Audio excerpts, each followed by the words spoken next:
Hey, it's Chris Fleming, and you are watching Scared!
Welcome to the Paranormal Investigator's Casebook, Volume 1. Over the last 9 years, we spent an abundance of our free time searching for answers to the question, do ghosts really exist? A valid question, but where do you start? Well, it begins with two things, rumors and facts. Now, all of our investigations have been sparked by claims of paranormal activity, but it's our responsibility to separate fact from fiction, and we've done our research. That's why before each of the segments you're about to see, we'll supply you with a brief history as well as rumors and eyewitness accounts. Now, some people like to use psychics on investigations, while others rely strictly on equipment to gather evidence. Which is better? Well, that's up to you. We prefer to use both as part of our basic process. Now, while our methods may differ from others, it's important to establish a foundation and work together towards a common goal, as we did with our friends from NEPI aboard the USS Constellation.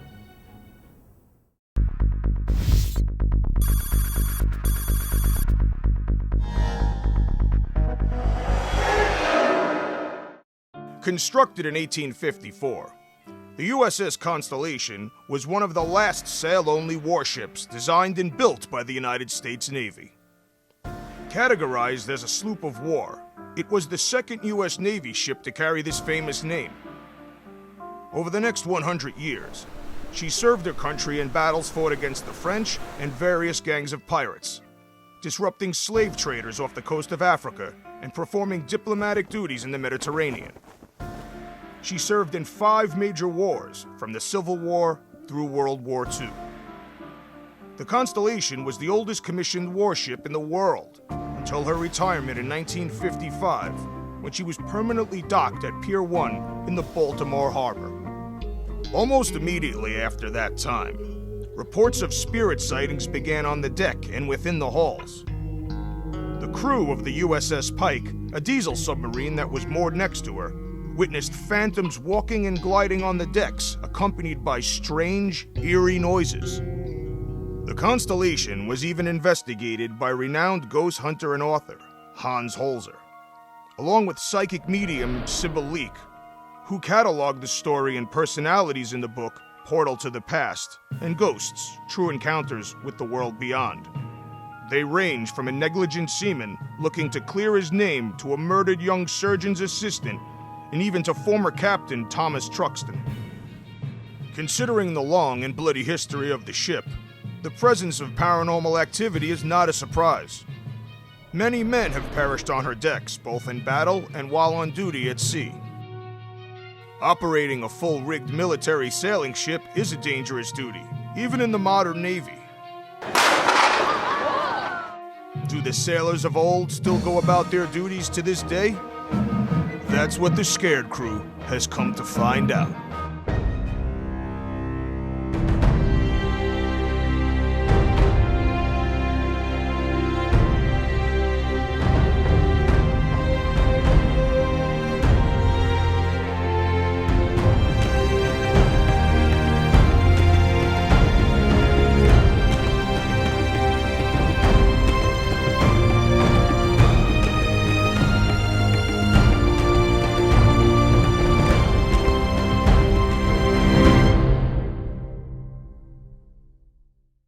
One of the first advantages to working with another team is the doubling of equipment. The second is the halving of setup time. When placing the cameras, I usually take the lead in directing where they should go because I've already interviewed the client or researched the property to find the best hotspots. Sorry, guys, just be really careful. We can't duct tape the wires down.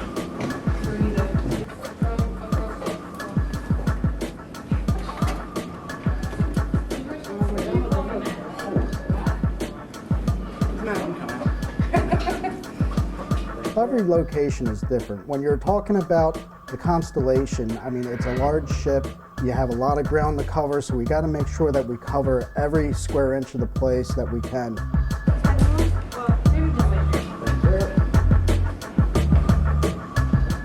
you filming? Mm-hmm. Like right now?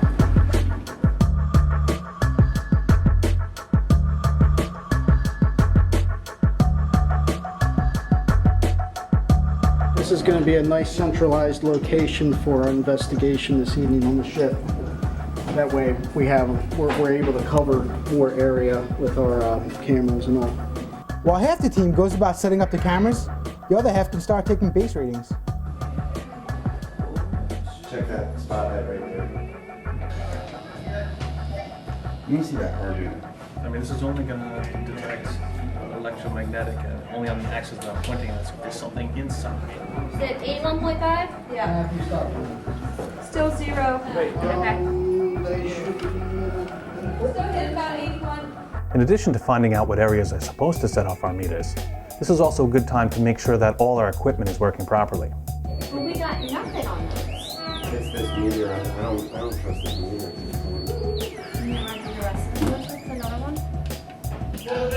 Well, that's definitely this line, because I'm getting it the entire length. Oh, it's definitely work. I mean, it's not all glamour and ghosts.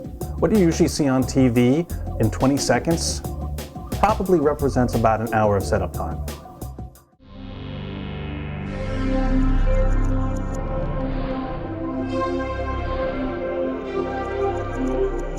We're about to step aboard the USS Constellation with our guest psychic for the night, Kelly.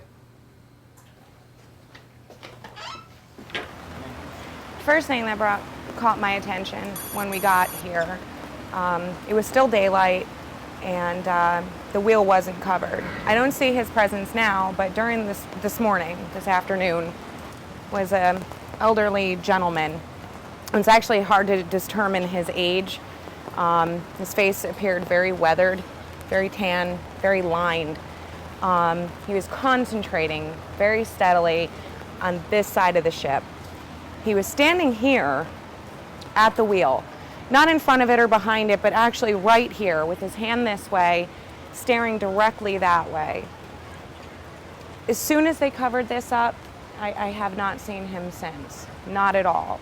I have a condition called HSP, which is either called the highly sensitive person or high sense perception. It's a lot like clairsentience. It affects my senses. It's the taste, the touch, the sight, the hearing. It's a physical sensation. It's an emotional sensation. It's any type of energy anomaly in the way that affects my nervous system and the way that my brain processes that information. It could be walking into a room and smelling a perfume that should not be there, or an emotion, being in a great mood and then walking into a location, all of a sudden becoming extremely angered or very sad. Down here, it's a completely different feeling altogether. When you walk into these rooms, It's, there's a lot of voices. It goes from heated debates to jovial laughter. Get the taste of alcohol in your mouth and the scent of a heady smoke. Not quite like a cigarette, not quite like a cigar, like a pipe tobacco would taste, but it fills the whole mouth, it fills the nose. A lot of discussion. Not at all completely negative. I mean, I'm not talking argumentative, but you know, a lot of very important topics were discussed here. You mentioned smoke and a taste. So you actually physically smell and taste things? Yes. That's yes. how your ability works, I guess? Well, that would be considered a clairsentient ability. This is why we like to have several psychics in our ranks. Each one's different and brings a different insight to our investigation. It's an interesting location, one of very high emotional energy, one of a lot of physical energy. On the bottom level, in the back, where it's being renovated, or it's actively being renovated, even with the lights out, there was just a feeling that you're being watched. And there was nothing on the K2 or any of the meters, nothing at all. Man, I just, the hairs went up and I could feel it. I just felt like something was wrong. Hey guys. I don't know if it could have been some type of break or something over here, although. And currently, as I'm looking in there, I see what appears to me to be a purple, a glowing purple figure, energy mass, situated in the same exact spot. I'm not seeing any movement. He's just sitting there.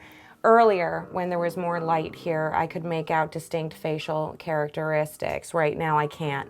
All I'm seeing is what appears to be a mass of energy. Okay, now you said a purple mass of energy. Yeah. Purple. What does purple mean to you? Purple would indicate to me death or fear. She explained how the fear that she was feeling was coming from a purple mass, almost as if it feared us. At one point in time, it almost seemed as if he was aware that I was here. But yet he did not move, he did not get up.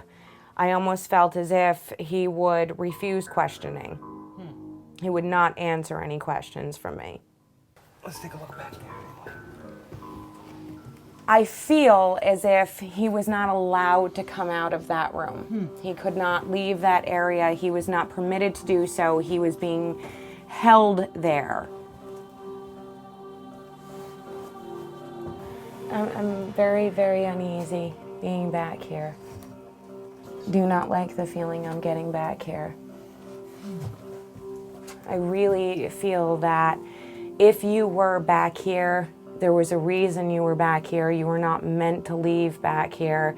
I feel a lot of physical pain back here, but I also feel that this person here, he has made up his mind. He's going to stay silent. He is not going to speak. And would you mind moving over just a little bit, please? It's like I said, it's an extremely uncomfortable feeling back here.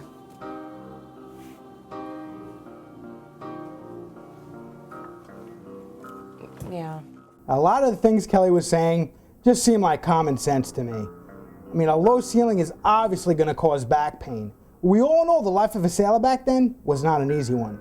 But we were hoping that all that discomfort would make a haunting more likely. Okay, we're now on the berthing deck of the USS Constellation. That's 4 decks down.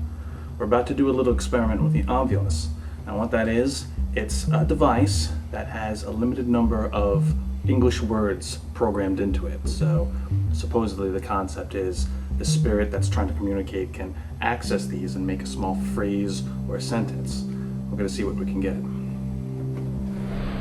If you're here and you would like to communicate with us, this device has words in it that you can use as a voice so that we can hear you. So now are we supposed to ask questions or? We can.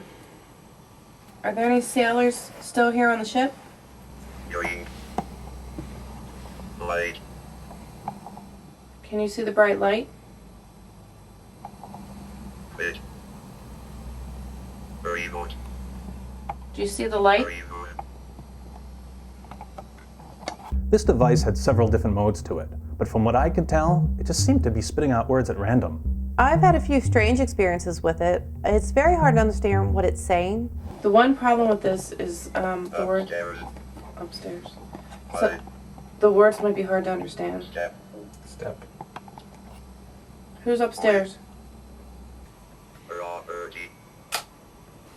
Step. Tide. That was weird. He said step, upstairs, light, And tide. and tide. We were just talking about the sound on the step. Was it really an intelligent conversation coming through, or our minds connecting the dots with the words we were given? Does it ever parrot back to you what you say? I wonder. It's weird, because I mean, if it doesn't have a mic, how is it receiving what we're saying to people? Now this is where the confusion comes in for me. I look on this device as the paranormal speak and spell, but with no external mic attached to it, how could it even hear what we're saying to repeat it? Dude, don't look at me. I like to keep things simple. My 5 senses and my camera. Less guesswork. At this point, I do not think the Ovilus is a useful tool. There's too much that you can put into it that you're not really hearing, that you might just be making up or thinking that you're hearing. At this point, we cannot use it as evidence. We weren't getting any reaction from the Ovilus on the aft section of the berthing deck, so we've now come to the bridge where several members of our group have felt weird feelings, so we're going to see what we can get. But yeah, we were all sitting over there a minute ago and looking this way. We're watching shadows walk back and forth right here, like pacing, watching us. All I saw was like a humanoid figure. But yeah, we're all 4 over there. We're just watching. It's pretty funny. They're just kind of pacing back and forth like they're bored. Can you come talk to us? Sorry. Like right after you said that. The bulk of paranormal investigation is review, and then more review. You watch the screens as you capture footage. You listen to your audio on site, and then again off site. A good foundation is built upon these mundane but necessary tasks. Reviewing evidence is a tedious task. It requires hours and hours of your undivided attention staring at cameras and listening to audio recordings that may not necessarily have anything in them. Dana, is it the monitoring station there? Anything to report there, Dana? A little bit, a couple shadows up on the gun deck, and it got kind of weird dark in the infirmary. Like, see? That wasn't like that before. Right here. Okay, so maybe that would warrant checking out. Doing an EVP session in there? Yeah, so I'm gonna go ahead and do it. All right. Now we've been doing the short EVP sessions. We do about 3 to 5 minutes to see what responses that we get. Okay, we're in the infirmary again. EVP session 2. Me and Dana. 7/25/2009. USS Constellation. Chris is on camera. Dana, if you want to start. Okay. Can you tell me your name? Can you tell me what your job was on the ship and what was your rank?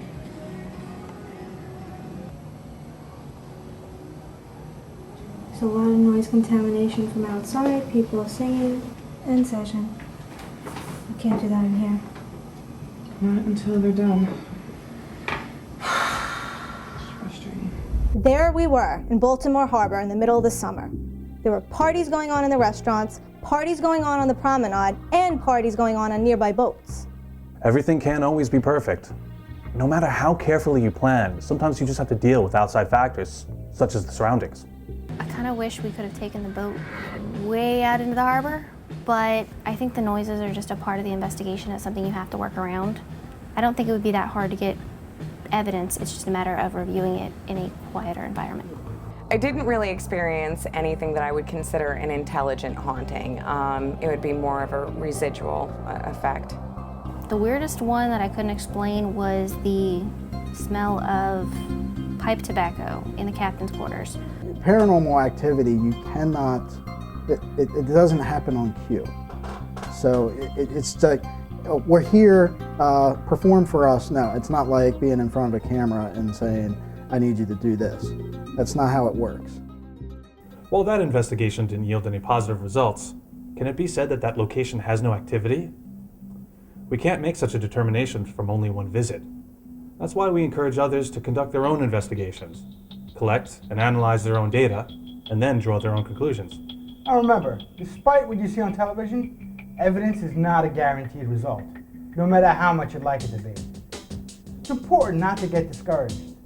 In order to have an accurate basis for your conclusions, you need to repeat the same procedures every time. And the process is more important than the evidence. It's like being back in math class. You had to show your work.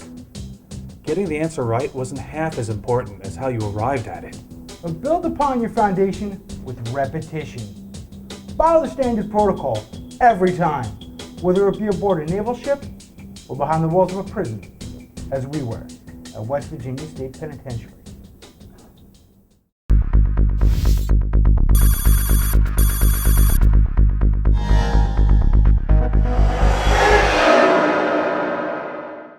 The West Virginia Penitentiary, also known as Moundsville, opened in 1876. The nickname Moundsville was derived from the many Indian burial mounds in the area. Originally, the prison was designed to hold 480 prisoners, but in the early 1930s, it housed a total of 2,400 inmates. At times, as many as 3 prisoners would be assigned to one of the tiny 5x7 cells. In 1929, construction began in order to expand the prison, but it wasn't finished for nearly 30 years. As if prison life wasn't hard enough, only a decade after it opened, prison officials were exposed for punishing inmates with leather whips, water torture, and other horrid devices. One such device was named the Kicking Jenny, which was supposedly invented by Superintendent John E. Peck. It was claimed by one former official that these punishments contributed greatly to the high death toll. By 1899, Moundsville took over all executions for the state of West Virginia. Over the course of its history, 85 men were sentenced to hang and 9 were electrocuted. The original electric chair, nicknamed Old Sparky, is still on display at the prison as a gruesome reminder of these harsher days. As one would expect in almost any prison across the United States, Moundsville saw its share of inmate violence inside, including rapes, beatings, and 2 major riots. Over the years, suicide and murder also played a role in the deaths of hundreds of convicts. In 1986, the West Virginia Supreme Court ruled the small cells to be cruel and unusual punishment. They ordered that the prison be shut down. Moundsville's doors closed in 1995, but rumor has it that spirits of former inmates still occupy the cells, eternally imprisoned there, serving out sentences of life and beyond. I worked here as a correctional officer from 1984 until 1989. My particular main duties here were running North Hall cell block on afternoon shift. It was a very rough place to work. There were some inmates in here that would kill you just as soon as look at you. I've actually experienced a few individual experiences of paranormal evidence. A lot of footsteps in the hallways, the sounds of cells opening and closing. I've seen a shadow man apparition twice. I looked down the tier to my left and seen a green fog coming up the tier towards me. Before I came to this prison, no, I was not a believer in the paranormal.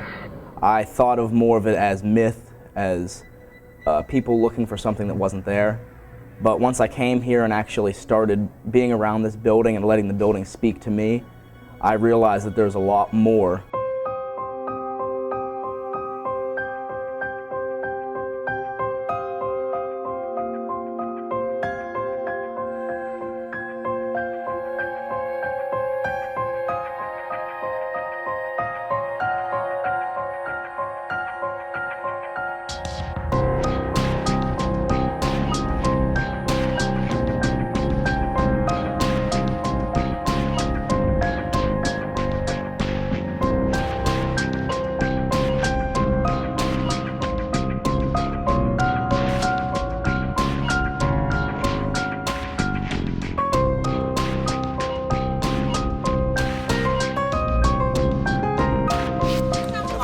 one, but this is gonna be good.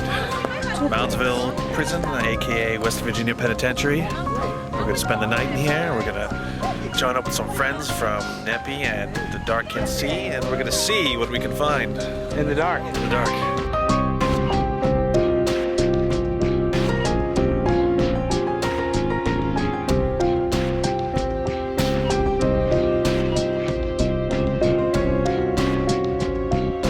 Over the history of the prison, there's been a total of 998 documented deaths at this prison. I think that in itself is the right recipe for paranormal activity.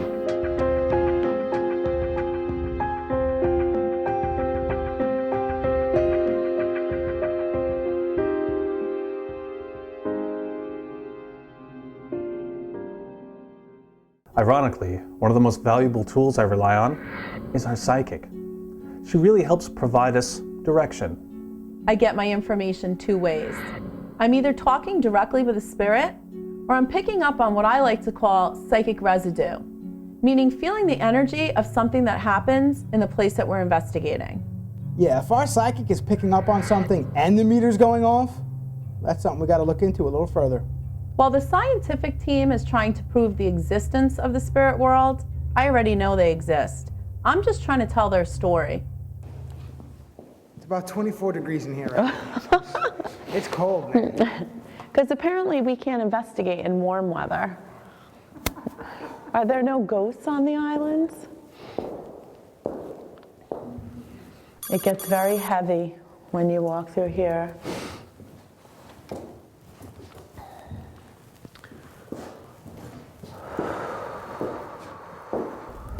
And I just feel like kind of spacey, and I just keep seeing like people just kind of walking back and forth, talking to themselves, and for some reason that one room I saw someone like wiping their own feces on the wall and just like strange behavior. Actually, I noticed you were unusually quiet. Yeah, so I'm just kind of taking it all in. Right now, like I'm not picking up a specific spirit, it's just the energies of each room. The infirmary is always, at least 9 times out of 10, always active. I've heard unexplained noises, footsteps. I've captured a gunshot from nowhere up in the psychiatric ward. One of the really neat things about a lot of the investigations I've done is as I start walking through the places, a spirit will actually come and guide me through the building. They'll tell me where to go, what to look at, and what information I need to have.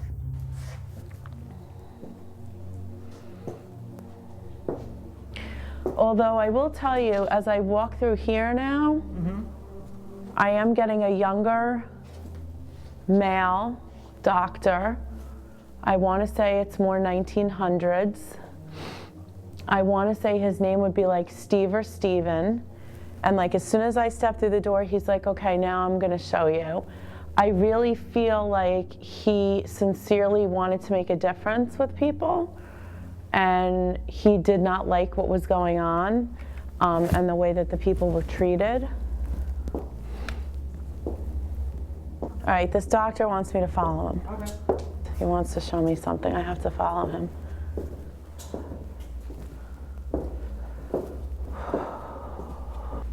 Okay, well, this is obviously... Yeah, see, this is right, the lab, right.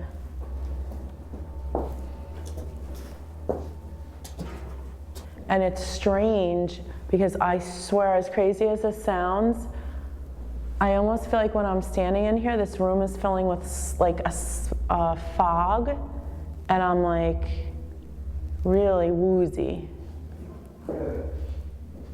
Like really woozy. But why would that be? What is this?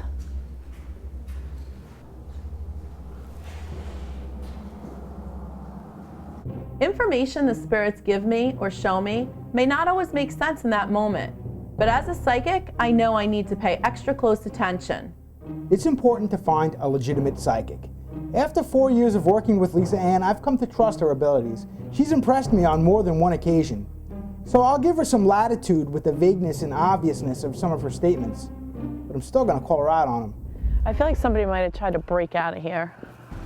Well, it's a prison. I would think it was. Well, no, but I mean specifically like this part. Okay.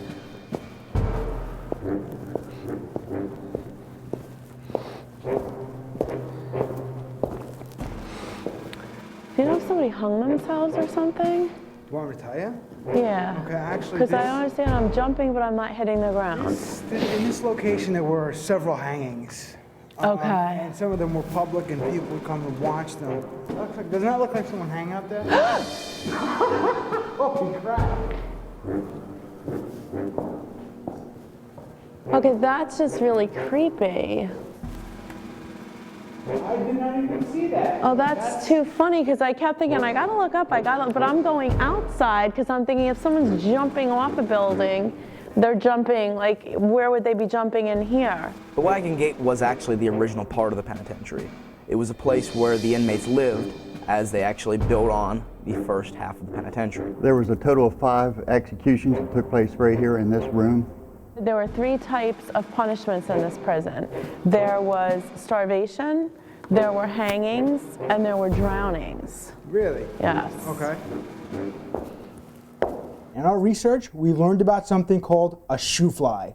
Now, this was a punishment where an inmate was strapped down so his head couldn't move, and they turned a hose on like an inch away in front of his face.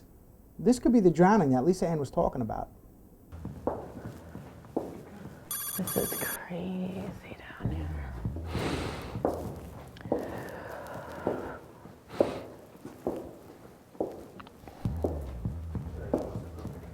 Yeah, it's very claustrophobic.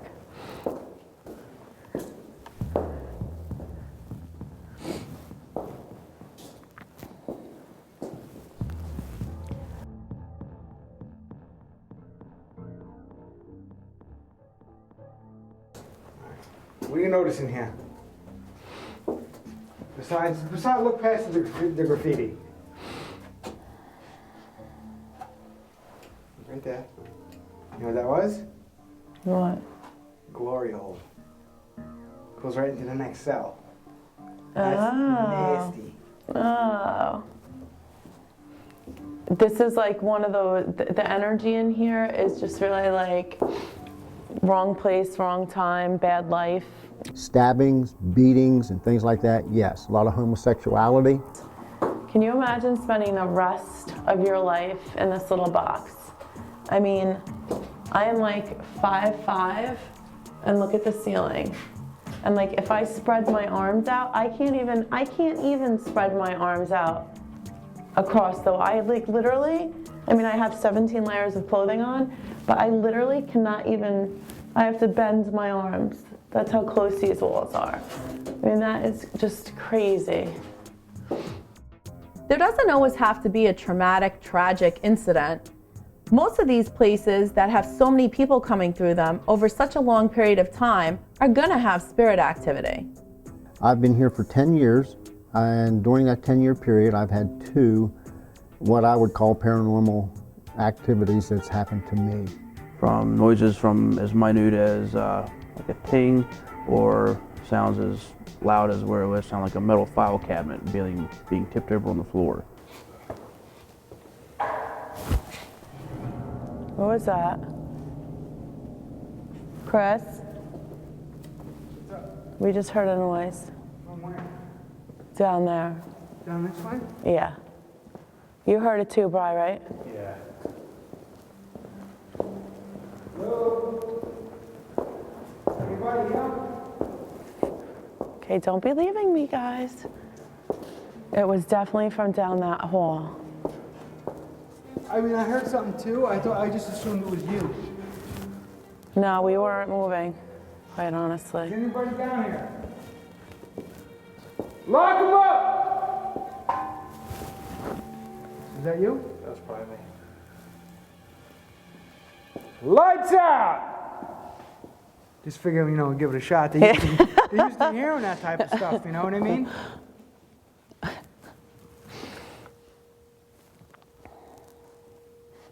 So this is where the noise came from? Yeah, didn't it sound like it was lower? I seriously cannot stand in this wing because I just feel like as a woman, I do not want to walk down this. Now, I don't believe that spirits can physically harm me, but I have to tell you, I so did not want to go down that hallway. There is such a dark energy here. Seriously. We could walk down a little bit, can't we? Yeah. Come on. Knock yourself out. Come on.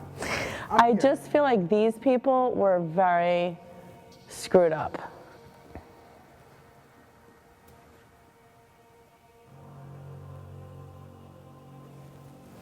There's just certain, like, all of a sudden you'll just get a completely different feeling in your body. Like, okay, now I need to protect myself, or the people that were here. I'm just getting a really negative energy in here. Okay. Yeah.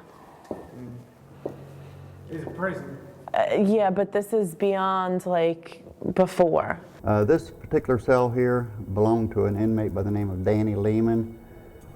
He was the leader of the Avengers motorcycle gang and was killed further on down the tier when another inmate had grabbed him from behind, and a second inmate walked up to him and shoved a piece of steel through his eye, penetrated his brain. This has been a very violent area.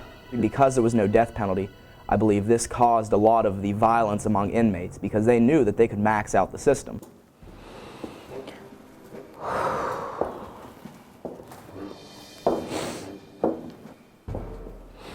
The one thing that I do feel is like nobody cares. Like I feel very hopeless here. And the guy that lived in 13 was, when he finished his sentence in West Virginia, was transferred to Connecticut to do a life sentence. Not all spirits are always friendly, and when I come across a negative spirit, I really need to stand my ground and protect myself. Very early on, I learned the most important thing to do when in the situation is to not show fear. This whole area was where like the most violent criminals were. Now, nobody came into the facility, started out here. Okay. So you had to be like, you know, really bad in this place to get in this section. Okay. And some people were murdered. Down here, obviously. And this, well, you said there was gang energy. There was actually a gang leader. I think it was called the Avengers. Okay. And he was actually killed there. He was stabbed through the eye in the front. Okay. And he was scared to go. Yeah, I was petrified to walk down that corridor. I would be very happy to get out of this part of the prison, quite frankly. One of the things I love about working with the Scared Crew is we come at an investigation from all angles. We have the skeptic, the scientist, and of course, me, the psychic. That allows us to have a very thorough investigation.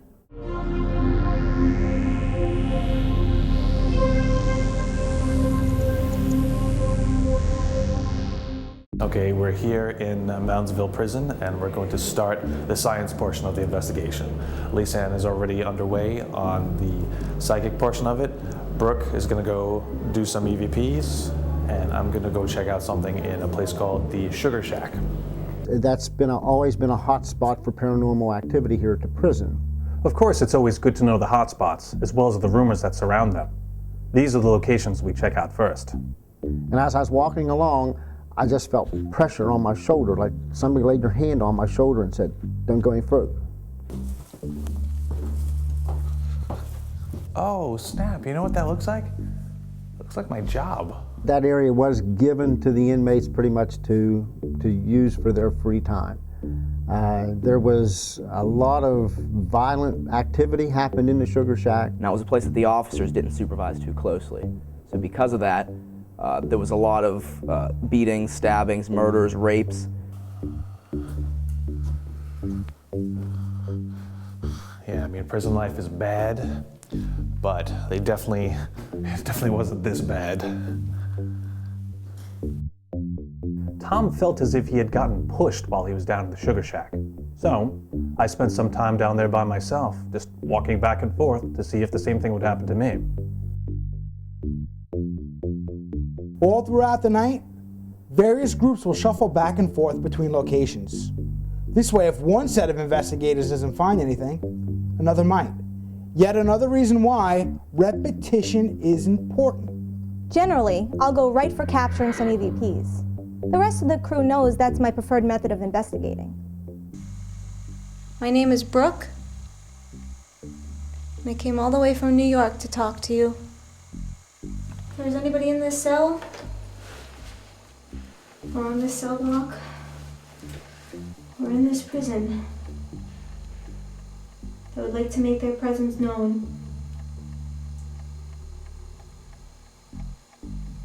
please give me a sign of your presence. People have been collecting EVPs long before digital recorders became popular. Of course, with the introduction of technology, it made capturing EVPs that much easier. And I'm in here to talk to you.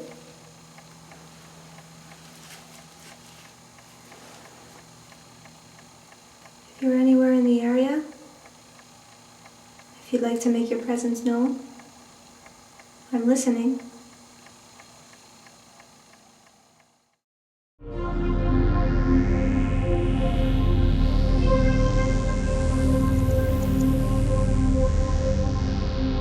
Well, being a law enforcement officer and seeing where these people have to live after, they've been found guilty of their crime was kind of like an eye-opening experience for me, that they were living in such horrible conditions. From what we know of, there are 2 confirmed deaths of correctional officers inside the walls, so I think that could also contribute to some of the paranormal activity here. Do I say that they may have deserved to live in those conditions? Probably, because of, the crimes that they committed. This is red cell. Okay, so this one's red, that one was rusty down there. Okay. So why don't a few of us sit up here if you want to do an EVP session, and the rest of us go down to the other side in the other hallway. Okay, well, I'm sitting in here. Who's got guts to sit in here with me? Who wants to sit in here? Let's do it. I'll stay here. Well, I'm not going around the other side by myself. Well, Red Snyder was brought in for first-degree murder for killing his parents. A lot of people have experienced a lot of evidence in or around Red's cell. Red was murdered in his cell on November 16th, 1992 by a so-called friend, Russell Laster, which they called Rusty. If you do not want to speak to us, can you maybe touch one of us? Or tap on the wall? We're not here to harm you. We were just here to find out exactly what happened that day you were murdered. To get your side of the story of what happened. Also today, someone got whispered in their ear something about you need to get out of here right now. They talked to us in the other cell block. They told us a lot of things.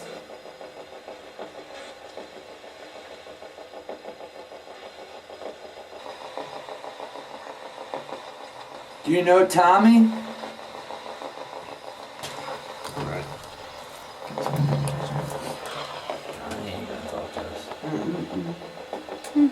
Not his night. He's probably asleep. Let's use all his energy telling Dave to get out now. I'm not real big on the evidence. The evidence so much doesn't matter to me. I know a lot of people probably hate that, but I've taken myself out of wanting so much to get evidence and just more wanting to experience what's going on.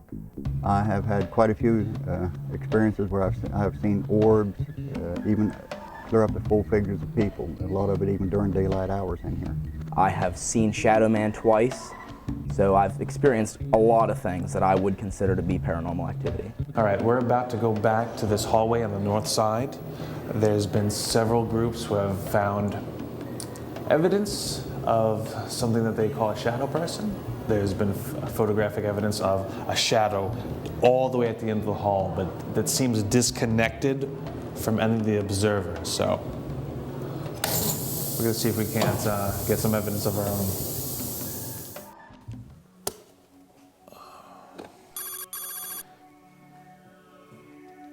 Okay, now Chris, walk in front of the light. Okay, now see how your shadow reacts as you get further down the hall? Now, people have speculated that it might be someone's shadow taken from an image from back here. The person down here taking the picture would have seen someone standing there, so it seems like it would have to be something different. It's always beneficial to try to recreate an incident of alleged activity to see if we could find a rational explanation for it. However, just because the occurrence can be duplicated scientifically doesn't mean that the origin wasn't paranormal in nature to begin with. Well, we did hear some banging noises, but with the prison being so big, it was hard to determine the exact point of origin. In the cafeteria area of Moundsville, we were hearing noises. There definitely was not anybody else there. I don't think there was any wildlife because it was so cold. What is that?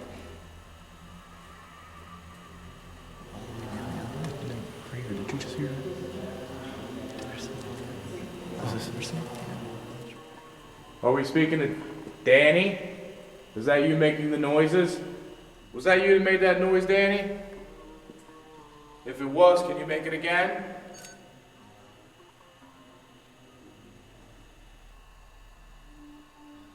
Were you afraid?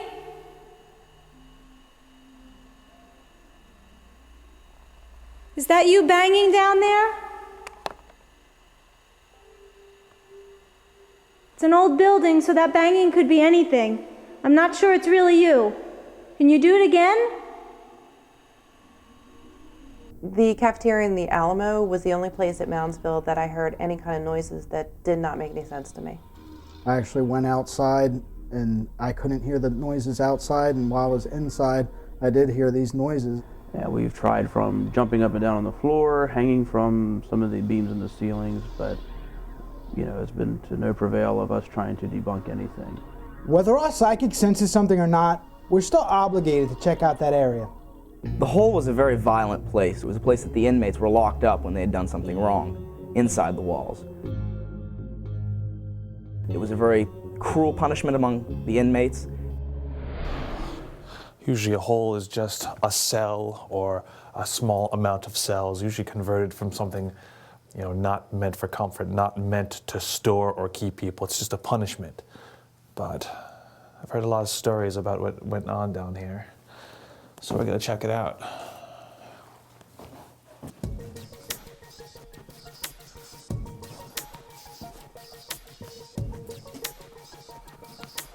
Okay, I believe the man was killed in this room.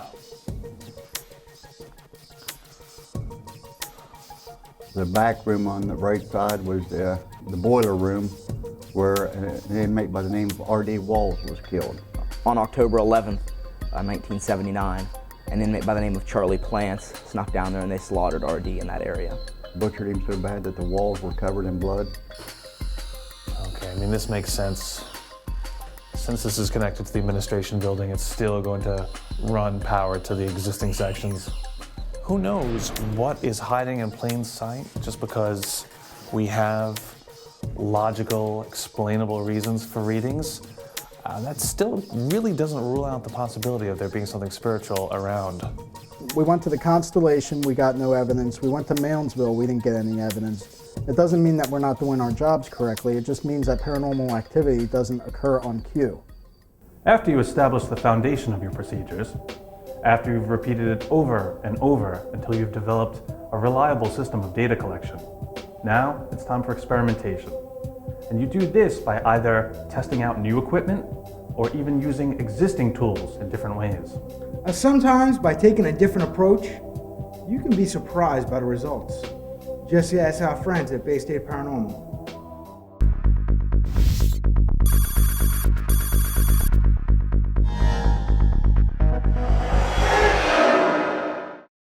The town of Middleboro was first settled in 1661.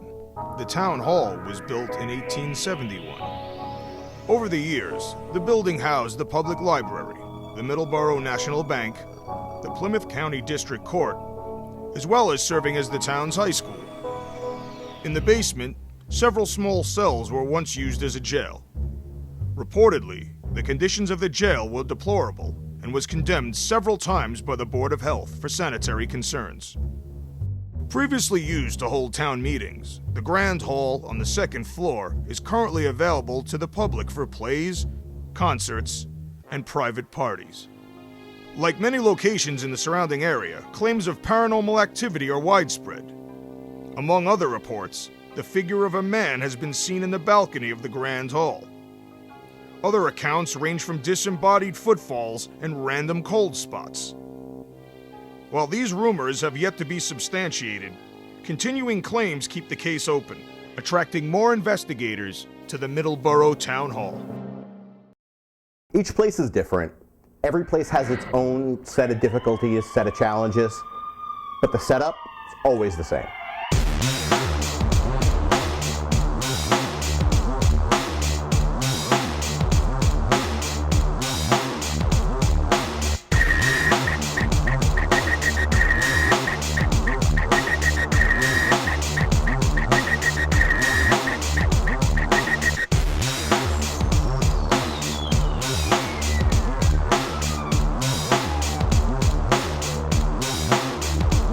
Putting some simple thermometers around so we can gauge your temperature variances from room to room.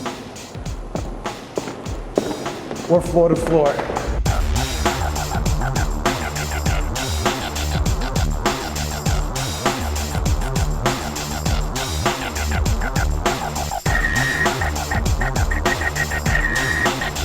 Test, 1, 2.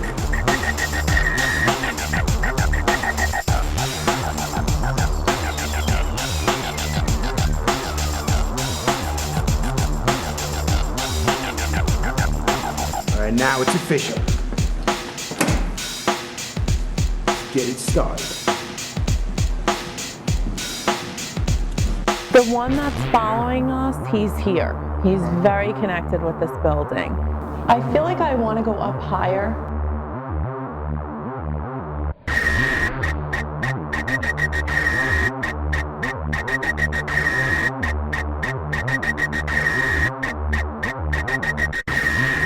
So what you got?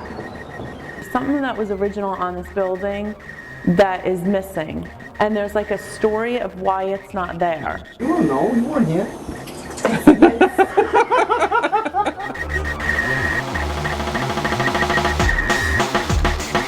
There's a lot of spirits that still come here. But you're not getting anything more specific than that? I mean, it's pretty vague. I just keep seeing sick people. What is your name?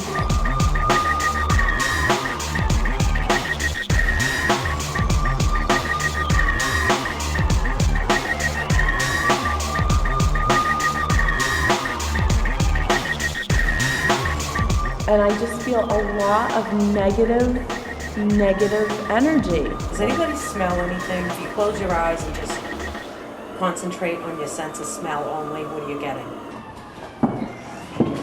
Oh my God, you are gonna love me. Are you ready for this? Yeah, tell me. I had gotten a lot of things that just were not making sense, and I needed some validation. So the next day, I decided to do some follow-up investigating myself. I grabbed Paul, and we spent the entire day trying to go through records and find some explanation for the information I was getting. We wanted to see what we could find out about the town hall, and we wanted to see if we were able to actually match it up to what she felt in there. The more we were uncovering, the more questions were coming up, and nothing seemed to be fitting. Okay, so I'm downstairs digging around, and the first thing I noticed are these rolled up maps over the file cabinets. So I pull it down, and it says the renovation of the town hall. So the way my mind works is, okay, so there's something I need to know about the renovation. So I opened the map, didn't really get anything, but felt like I was on the right track. So I put it back up, and then I went, okay, now where do I need to go? And I just kept thinking box, or something in a box. So I kind of was just looking down as I was walking here. And when I got here, I just felt like I needed to stop, and I went, what am I supposed to be noticing? And I saw town hall renovations. And then the box, I just opened it up, and this was literally laying on the top of my arm. As a psychic, I cannot tell you how great it was when I found that box. And what was inside? Validation. And it felt great. This is the first time that I actually have done research. We walked through last night. I kind of went through the town today. I tried to go to the Historical Society, but they were closed. I went to the library, and I did find out that there was smallpox, but that was 1777. And that was not the time frame that I felt like I was picking up on. So then when I did some research and I found typhoid, that seemed to be the year that I'm connecting with. So to be able to find that in here and the thing about the bell. We got confirmation about the bell tower. We got confirmation about the sickness epidemics. We got confirmation about every little thing that she was talking about.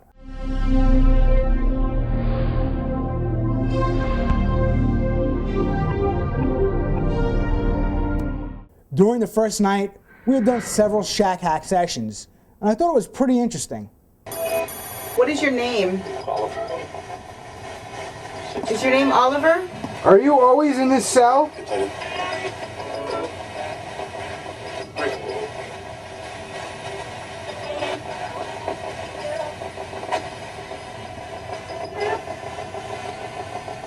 Are you the one that people see down here? People. When I saw the telephone to the dead in action, I viewed that more as a medium's tool, and I can certainly respect that. But this shack hack, it was just a bunch of random words. I mean, I might change my mind in the future, but I just think it's a random radio station. Of course, subconsciously, you're going to hear specific things that you're drawn to. Now, I definitely heard some things coming out of this device, but with so many people around, I found it to be a little distracting. So I went off by myself to see if I could focus better. Using the headphones in this device is really pretty intense, and it sparked a whole series of tests.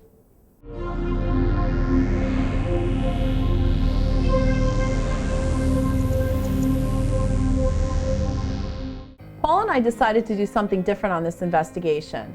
We did a combined tarot card session. You try to call them in as I shuffle, Okay. and then we'll just do a sequential turn. Okay. You know, see if it tells us anything. Okay. I've been using this deck for over 15 years. You can say that the deck chose me instead of the other way around. Okay, so I want to connect with the spirit, the man that was here last night. We've done a little research and you were telling us how you were very sick and nobody took care of you and that you were in this cell. Now, I don't actually read tarot cards, I just use them to validate time frames that I get in my head. Paul actually reads each individual card and gets a meaning or significance from the card. So in other words, I could hear that someone's moving in 6 months, and then I flip over the cards and I'll see the move card in the 6-month position. Okay. So now, to me, the one card that I'm drawn to is the Ace of Swords, which represents to me illness. So to me, this is validating that yes, he was sick. Okay. So what are you being drawn to? The image that I'm getting from all this is this particular person, and I haven't gotten the name, he hasn't revealed it to me. He was locked up because he had no money. In my point of view, the King of Coins is reversed, okay? And during this time period, obviously, as we saw before, yes, they locked transients up. Now, last night, he told me that he was locked up because they said he was a thief. And I'm very drawn to the coins on this, so I'm wondering if because he had no money and he was a transient, if maybe they accused him of thievery, whether or not he actually did it. Yes, we use the cards to link up answers to things that we know. But that's only to help clarify things. It's not like a horoscope where it's broad and general enough to encompass everything. The other thing too that I find interesting is he made me feel like not only didn't they care about him, I feel like he died here, but I'm not sure there's any record of him because I almost feel like they got rid of him. That would make sense if he was actually somebody who was transient because there would have been no record of him ever being in the town and they would have been able to do that. Lisa Ann and I work really well together, especially when we're doing something like this tarot reading. Between her medium abilities and my abilities with reading the cards, we were able to get information that we don't think we would have been able to get any other way.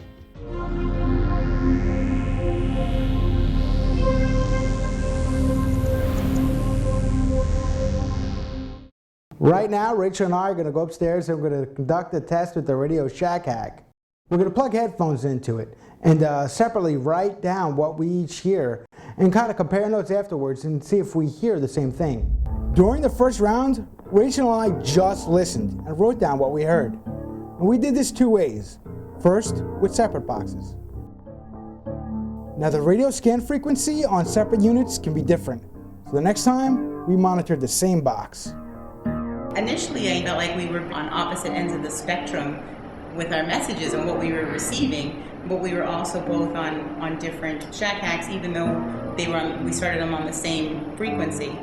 The first test, I did hear a lot, but I felt like as we continued on to the next test, it got clearer. So for the next test, we wanted to see if we can get answers to questions.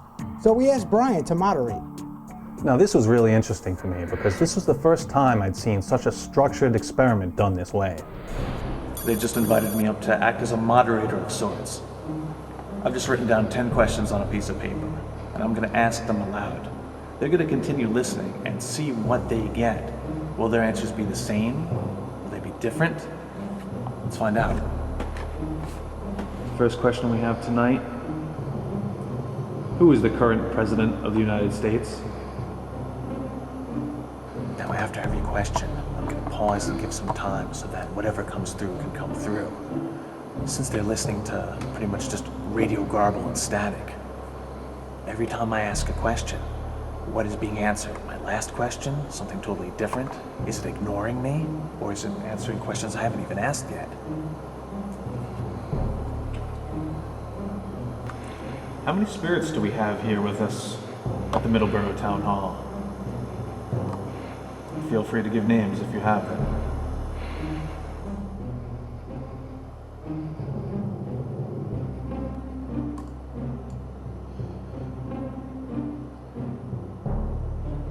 Got the mountain of gadgets downstairs.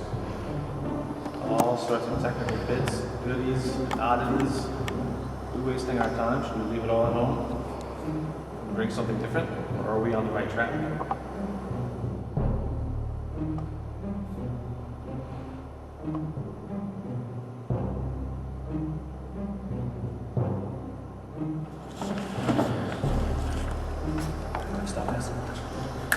Stop asking questions. Wow, a lot of shit, man.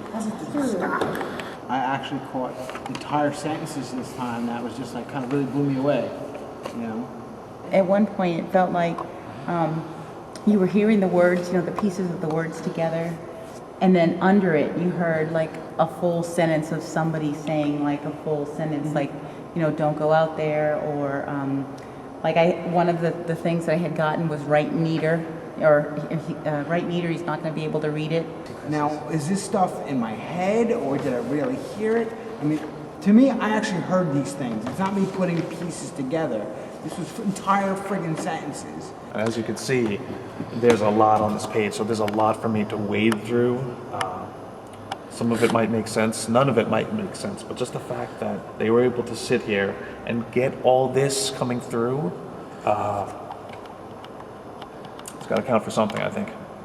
I just felt the need to write faster and get as much information as I could, and I felt like sometimes it was repeating, so that I could definitely write it down, and that was specifically what I had to write down, because it was just, I felt at the end we were just bombarded with all of this information. Whatever I feel was talking to us, because I do feel that something was trying to communicate, it was getting very agitated that, hey, you're not fast enough, and especially towards the end, it's like I was hearing so many voices trying to come through to me at one time. I was overwhelmed. I was almost like, whoa. I actually think that last test was really good, because I felt like a lot of the questions that I got seemed to answer what the questions that Brian had asked, even though I couldn't hear what he was saying. At one point, I just let go, and it was like almost automatic writing. So that's when I was really able to pick up a lot. And I felt like, you know, there were some corresponding answers that I would have never known. As a skeptic, I've had my own doubts about the shack hack, but this experiment seemed to lend a little bit of credibility to it for me. But people need to draw their own conclusions. Don't take my word for it. I wouldn't. Just as the moderator asking the questions, I thought it was fun because I wanted to see what these guys wrote down. It was interesting to hear the results, and I think we're going to be seeing more of this, because I know we're going to keep doing this. After that, we wrapped up the investigation. After doing our usual array of tasks and adding some new elements to it, we had done all we could. There are tried and true methods of investigation. However, if you add something new, if you experiment and try something different, you might get new data. You might find something that works really well for you. While the search continues for definitive proof on the existence of paranormal activity, not every investigator will obtain that proof in the same manner. Yet the three elements that make for a solid investigation should always remain the same: foundation, repetition, experimentation. If you discover a certain method is successful, then by all means, keep at it. The same could be said for methods that don't work quite as well. Don't be afraid to discard them and try something new. Until next time, stay scared and never stop searching.